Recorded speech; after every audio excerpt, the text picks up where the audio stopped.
Tag someone who's always waking up pregnant. Hi, I'm Gopher-chan, and this is my first piece of fanfiction. It was my brother's idea, an Anne Frank / DBZ crossover. I am big fans of both.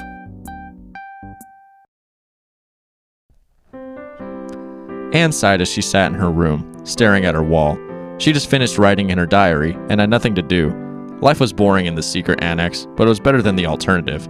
It was alright talking to Peter and Margot, but they were both such quiet people, unlike the always active Anne. All of a sudden, a flash of light appeared in the room. Anne jumped back, stifling a scream. Before she could run out the closed door, she noticed that the person who appeared in the flash was not a Nazi officer, but someone who she had never seen before. His clothes were very strange, and his hair was in a spiky style that was totally new to her.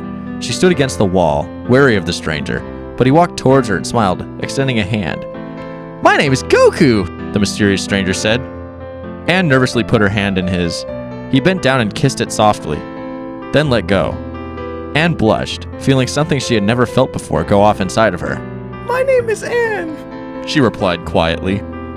"I'm sorry for what had just happened," Goku told her. "But I was caught in a time portal and deposited here. My power cells will recharge soon, but until then, I'm stuck here." Ed had no idea what the handsome visitor was talking about, but she played along. Well, sir, she said. You may stay in my room as long as you like. Anne blushed again as she said this, and giggled slightly. Goku looked around and then sat on the bed. "Thank you for the invitation. I'll be sure to repay you for it soon." Anne did not understand what he meant by that. However, when he spoke, she felt a warmth deep inside of her.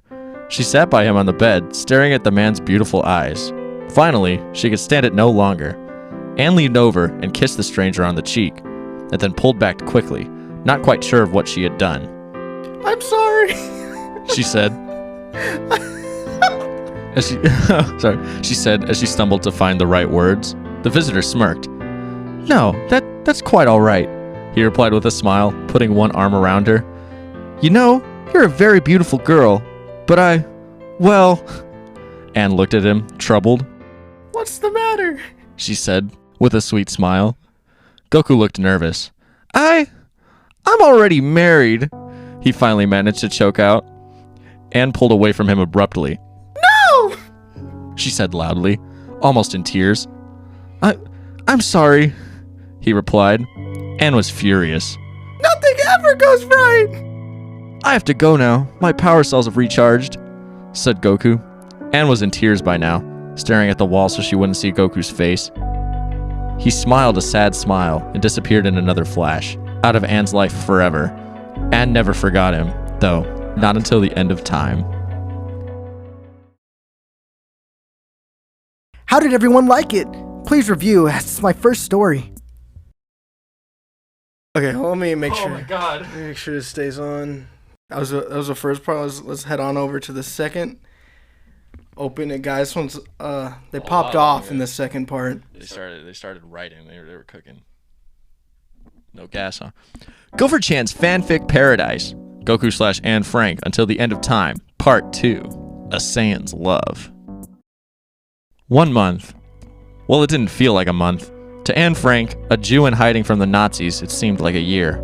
1 month since the fateful encounter with the mysterious man from another world, who she only knew as Goku. The handsome stranger had stepped through time and into her life, then disappeared without a trace. Anne was almost sure that they'd never meet again, even though not one day passed without her dreaming of him. Little did she know, however, that their lives were tied by the unbreakable red string of fate. It was another boring day in the secret annex. Anne sat on the bed of her room, writing in her diary. It never occurred to her, however, that this entry would be her last. As she wrote in the quiet attic, there was a loud noise from downstairs. Her heart jumped with both fear and excitement. Was it them? The Nazis? Or could it be him? She had no idea whether to run downstairs or to hide. That decision, however, was made for her. Her door flew open, and a tall soldier was visible in the doorway, glaring at her. Cries of her family members and friends were tuned out as Anne only thought of one thing. She stood up and followed the soldier out of the room, down the stairs, and into the back of a truck. So this is it, she said quietly to herself. I'll never see him, my one true love, ever again. And all those years of hiding, they were for naught. Then Anne realized that she left her precious diary up in her room. She broke loose from the officer and made a dash back into the shop when he removed a gun from his holster and fired a shot in her direction. Anne fell to the floor. Anne lay on the floor, feeling searing pain run through her leg, where the bullet had met its mark. The Gestapo officer menacingly moved towards her, grinning. Then all of a sudden, there was a blinding flash of light, causing the officer to shield his eyes. A huge cloud of smoke appeared next to Anne, blocking her from the soldier's vision. When the smoke cleared, he was in for quite a surprise. There was Goku, holding Anne in his arms, standing next to a huge metal capsule. Goku! Cried Anne. You came back! For me! Goku smiled. Anything for you, my dear, he said. Our love will never be lost, not until the end of time. The Gestapo officer turned tail and ran, but Goku was too quick for him. After laying Anne on the concrete, he dashed towards the Nazi and knocked him to the ground, unconscious, with only one blow. Nazi scum, muttered Goku as he spit on his enemy's limp body. Then he returned to Anne. Here, I have something for you, Goku said as he removed a small bean from his pocket. What on earth is this? Asked Anne. Goku smiled. Remember how ignorant she was to what was just everyday life to him. Senzu bean, he said. Just eat it, and it will cure your leg.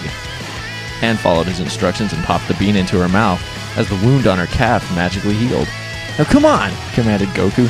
We've got some Nazi ass to kick. Anne jumped on the mysterious Saiyan's back as he launched off into the sky. After only a few moments, the two of them arrived in Berlin. Tanks were parading down the street as Adolf Hitler himself stood on a platform overlooking it all. Stay here, said Goku, dropping Anne in a shaded area under a tree. He then flew straight towards the parade of tanks, fists outstretched, screaming as loud as he could. The soldiers below scattered in terror while the tanks tried to aim their cannons at him. He was too quick and nimble for them, however, and opened the hatch of a nearby panzer, then headed inside. After dispatching of the soldiers in control of the war machine, he took the wheel. He fired round after round into the crowds of Nazi soldiers, occasionally firing at the other tanks. After only minutes, there was nothing but a cloud of dust and corpses. Goku emerged from the tank's hatch smiling now that he had done his duty. When all of the dust cleared, there were only two people remaining on the parade ground, Goku, the Saiyan hero, and Adolf Hitler, the most evil man ever to walk the earth. Anne watched from nearby fearfully as she saw the two men stare at each other for what seemed like hours. Her one true love and her ultimate oppressor. It had come down to this. So, Hitler said jovially. you took out all of my men. However, you aren't going to defeat me. Hitler then jumped down from his platform and down onto the street in front of Goku, pulling a chain gun from the ground nearby. Goku quickly jumped behind a ruined tank as Adolf opened fire. The tank made decent cover, but it wasn't long until it would be torn apart by the hail of bullets. Goku had to act. He dashed out from the side of the tank, flew as fast as he could toward Hitler. He had no time to react. He grabbed the chain gun out of the enemy's hands and snapped it over his knee with ease. Hitler stumbled backwards, shocked at the turn of events. Goku smirked, then said, It's come down to this. You and me, fighting like men. If you admit defeat now, I'll kill you rather painlessly. Goku had the definite advantage, or so it seemed. Hitler burst into a laugh. As Goku looked on quizzically, the mustachioed man slowly rose into the air as his brown hair and pencil mustache turned a blonde color, and his brown eyes turned blue. Goku reeled in horror. Hitler continued laughing, then finally said, Goku! You came here expecting to find a madman, but instead you found a god! Hitler had become a Super Saiyan. Anne looked on in awe, not sure what was going on. At first, it seemed like her lover would win the battle, but now she was not so sure. Goku now seemed scared of his opponent, and it was for a good reason. Hitler continued to speak. Goku, can't you see? I've reached a power level 10 times anything you've ever achieved. Your fate is sealed, weakling. Even though the battle seemed unwinnable, Goku charged in, screaming at the top of his lungs. Every blow he struck with was deflected off of Hitler's rock-hard body. Hitler waited for Goku to tire himself out, then raised his fist and punched Goku. And one punch was enough. Goku was knocked across the street into a large propaganda poster of Hitler, thudding to the cold, hard ground. Hitler laughed, thinking that victory was in his hands at last. Goku, however, was not ready to give up. Bruised and battered, he rose from the ground, limping in Hitler's direction. The Nazi leader laughed. You still want to fight? Don't you know when to give up, boy? You can hardly walk and you expect to beat me, conqueror of Europe? Goku ignored Adolf's taunts as he continued to stumble his way forward. Finally, the two arch rivals were standing face to face. Goku stared Hitler into the eye, then screamed, This is for love! and flew up into the sky, his hair turning blonde, his eyes blue, and an aura of power radiating from him. Hitler looked on in horror at Goku.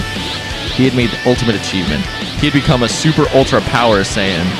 Goku made a cup shape with his hands, aiming at Hitler, as he belts out the words,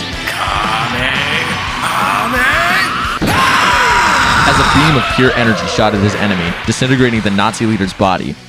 Goku then collapsed to the ground in a heap, exhausted from the fight.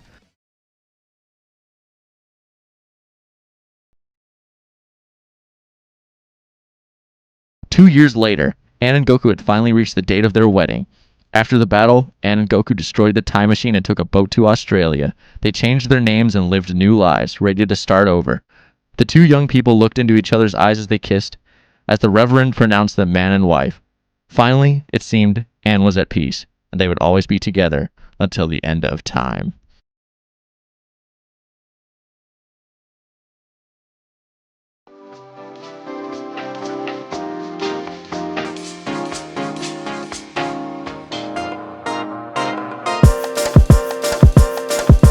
Jagged little pieces of the puzzle, sipping on the colors till I fade into gray. I put my life into a bottle, let you guzzle. I found a star that I could ride and let you chase me away. I put my pride inside a cosmic mud puddle. Y'all be fucking with my galaxy, the nerve of y'all that's mad at me. In the galactic tug of war to try to one-up you. What you want, fuck you, I don't even wanna love you. Let gravity crush you, feel the atrophy bubble inside the muscle. Hit capacity a moment ago, but on the low I'm in the cockpit. Watch this, pressing all your buttons. Nonsense comments.